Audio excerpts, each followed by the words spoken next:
வணக்கம் நண்பர்களே, நமது மகிழ்துளி யூடியூப் சேனலுக்கு தங்களை அன்புடன் வரவேற்கிறேன். தினமும் ஒருபடி முன்னேறு என்ற தலைப்பின் கீழ் உடற்கல்வி ஆசிரியர் போட்டித் தேர்வுக்கு தயாராகி வரும் நமது சொந்தங்களுக்கு தினமும் 10 வினாக்களானது நமது மகிழ்துளி தளத்தில் பதிவிடப்பட்டு வருகிறது. இன்றைய தினமும் 10 வினாக்களானது பதிவிடப்பட்டுள்ளது. இதை தொடர்ந்து நாம் இப்போது பார்க்கலாம்.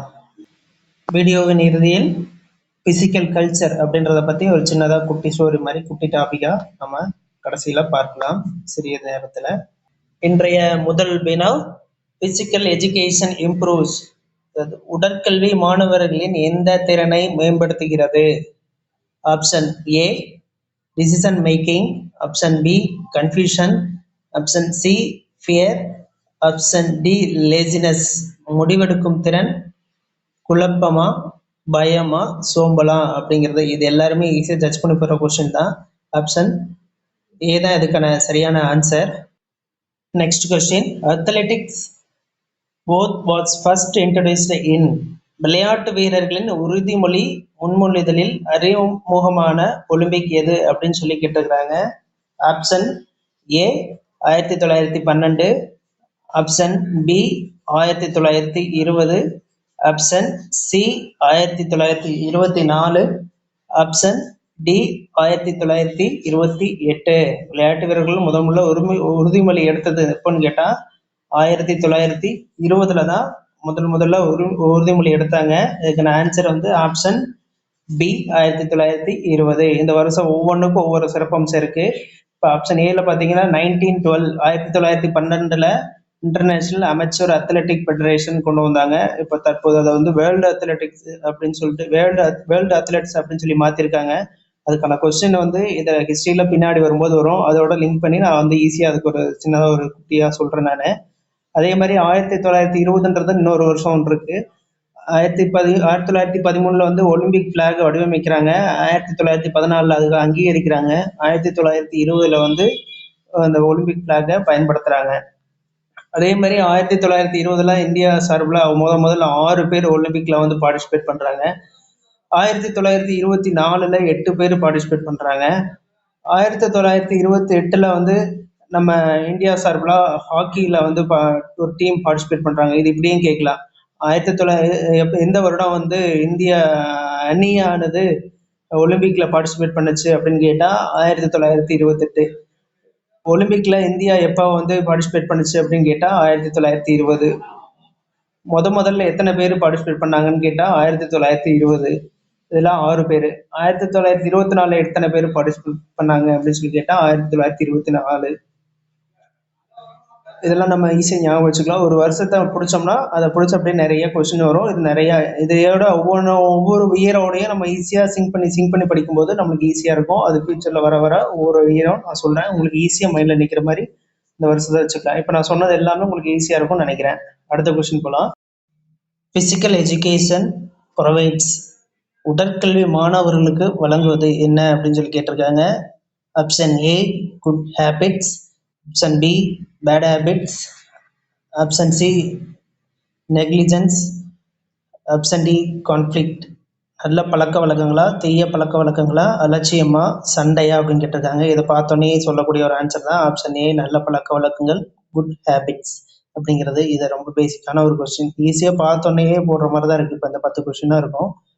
முன்னாடி அந்த 1000 வருஷங்கள்லாம் கொஞ்சம் நல்லா பார்த்துக்கலாம். அதுக்கு முன்னாடி ஒரு 4 கொஸ்டின் நல்லா இருக்கும் அதில்.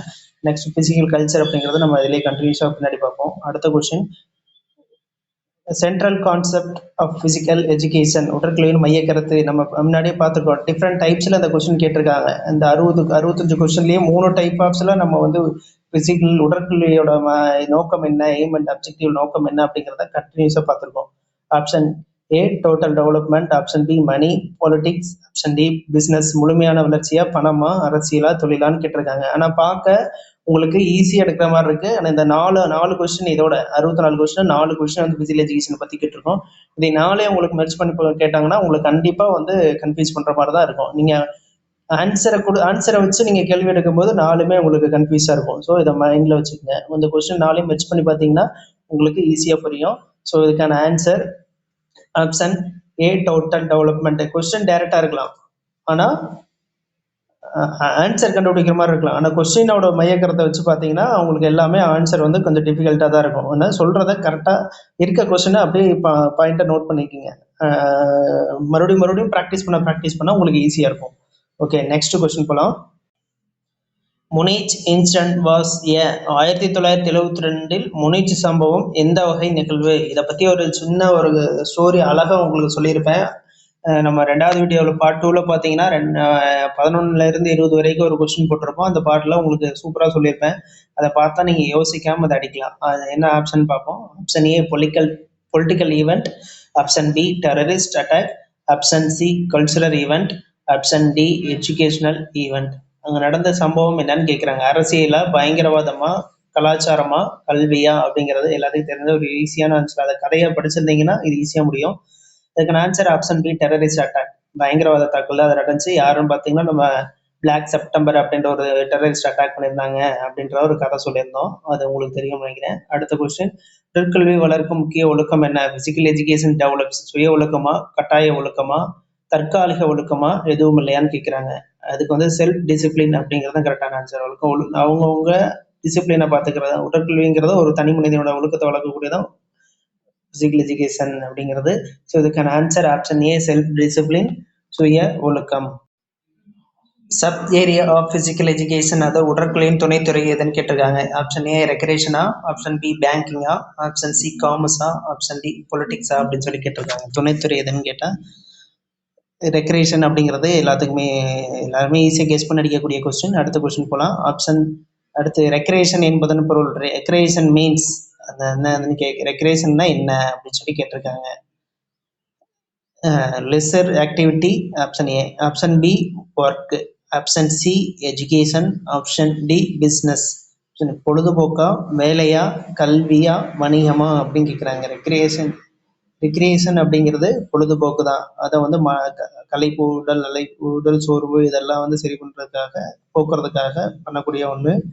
ஸோ இதுக்கான ஆன்சர் வந்து ரெக்ரியேஷன் அப்படிங்கிறத வந்து பொழுதுபோக்கு அப்படிங்கிறது தான் குறிக்குது. அடுத்த கொஸ்டின் போகலாம். Major benefit of physical education, உடற்கல்வியின் மூலம் பெறப்படும் முக்கிய நன்மை என்ன அப்படின்னு கேட்குறாங்க. Option A physical fitness, option B disease, option C fatigue, option D fear. உடல் தகுதியா, நோயா, சோர்வா, பயமா அப்படின்னு கேட்குறாங்க. இது கெஸ் பண்ணக்கூடிய ஆன்சர் தான் ஆப்ஷன் ஏ பிசிக்கல் ஃபிட்னஸ், உடல் தகுதி தான் இதுக்கான சரியான ஆன்சர். அடுத்து last question, physical education follows, உடற்கல்வி கற்பித்தல் எந்த அணுகுமுறையை பின்பற்றுகிறது? Learning by doing, option A. Option B memorization, option C punishment, option D pressure. செயல்வழி கற்றல் முறையா, மனப்பாட முறையா, தண்டனையா, அழுத்தமா அப்படிங்கிறது டெமான்ஸ்ட்ரேஷன் அப்படின்றத படிச்சிருக்கோம் முன்னாடி. நம்ம இது வந்து மெத்தட்ஸ் ஆஃப் எஜுகேஷன்ல ஒரு டாபிக்லையும் கூட வரும் நமக்கு. ஸோ இதுக்கான ஆன்சர் என்னன்னா செயல்வழி கற்றல் முறை.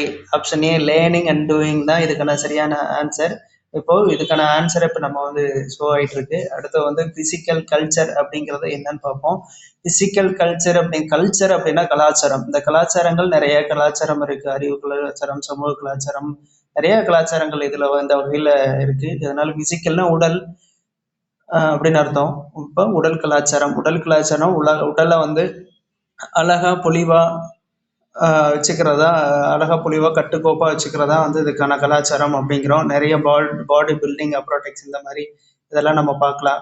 இப்போ வந்து ஆணழகன் அப்படிங்கிறத போட்டிலாம் பார்ப்போம். நம்ம வந்து உடம்பு எப்படி அழகா கட்டுக்கோப்பா வச்சிருப்பாங்க அப்படிங்கிறத பார்ப்போம். அதுக்கான இதுதான் இது 19ஆம் நூற்றாண்டில் பிற்பகுதியில் தோன்றியது. அழகாக பொலிவாக வைத்துக்கொள்ள இவற்றின் நோக்கம். இது வந்து எங்க ஃபேமஸ் அப்படின்னு கேட்டிங்கன்னா Soviet Russia, UK, US, Germany போன்ற நாடுகளில் ஃபேமஸ். பிசிக்கல் கல்ச்சர் அப்படிங்கிறது ஒன்றும் இல்லை. பிசிக்கல் கல்ச்சர் அப்படிங்கிறது 19ஆம் நூற்றாண்டில் பிற்பகுதியில் தோன்றது. அழகா பொலிவா வச்சுக்கிறது தான் அதோட இது. எக்ஸசைஸ், பாடி பில்டிங் எக்ஸசைஸ் எல்லாம் செய்யக்கூடியது. ஆணழகன் போட்டி நம்ம மைண்டில் வச்சுக்கிட்டு இதுக்கு ஈஸியாக வச்சுக்கலாம். இதை வந்து எந்த நாட்டில் ஃபேமஸ்ன்னு கேட்கலாம். Soviet Russia, UK, US, Germany போன்ற நாடுகளில் ஃபேமஸ். 19ஆம் நூற்றாண்டில் பிற்பகுதியில் தோன்றியது. ஸோ அவ்வளோதான் பிசிக்கல் கல்ச்சர். 10 வினாக்களும் நிறைவடைந்தன. சரியாக பதிலளித்த அனைவருக்கும் வாழ்த்துக்கள்.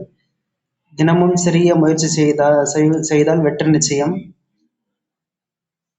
சரி, இந்த தொடர் பயிற்சி செய்பவர்களுக்கு அரசு வேலை எனும் கனவானது கண்டிப்பாக கிடைக்கும். நினைவில் வைத்துக் கொள்ளுங்கள். வெற்றி என்பது யாருக்கும் அவ்வளவு எளிதாக கிடைப்பதில்லை. தொடர்ந்து பயிற்சி செய்பவர்களுக்கு அந்த வெற்றியானது சொந்தம். ஸோ நாளை மீண்டும் ஒரு 10 வினாக்களுடன் மீண்டும் சந்திப்போம். இந்த வீடியோ உங்களுக்கு பயனுள்ளதாக இருக்கும் என்று நம்புகிறோம். உங்கள் நண்பர்களுக்கும் ஷேர் செய்யுங்கள். சப்ஸ்கிரைப் செய்து கொள்ள மறந்திருந்தால் மறவாது சப்ஸ்கிரைப் செய்து பெல் ஐக்கானை அழுத்திக் கொள்ளுங்கள். அப்பொழுதுதான் நாங்கள் பதிவிடும் தகவலானது உங்களை வந்து சேரும். அதில் மீண்டும் 10 வினாக்களுடன் மீண்டும் சந்திப்போம். நன்றி, வணக்கம். வெற்றி நிச்சயம். நாளை நமது தொடர்ந்து பயிற்சி செய்வோம். வெற்றியுடன் பயணிப்போம். நன்றி, வணக்கம்.